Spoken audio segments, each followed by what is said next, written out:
Ang umaga po sa inyong lahat. Ako nga po pala, si Jason Lusadas, mas kilala sa social media na si Boss Toyo. Saya ako at nakarating ako dito sa lugar nyo sa barangay Kamba, Lumoyon, Kamba, Sarangani. Ayan.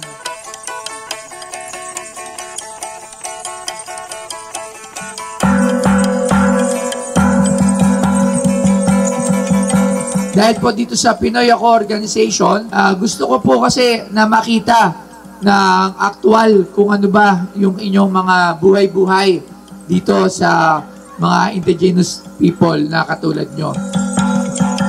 Actually, pwede na lang ako na nandun lang ako sa amin nagpapahinga. Okay na ako doon, mag-social media, mag-vlog, lahat, negosyo, okay na. Pero kasi parang hindi ko kaya, parang mas gusto ko to. Mas gusto kong makilala lahat, hindi lang dito, at iba pang parte ng Pilipinas. Yun yung isa sa advokasya ng Pinoy Ako. Muli po, gusto kong magpasalamat sa bawat isa po sa inyo na kami po ay sinalubong kahit po sobrang init, naghintay. Maraming salamat po.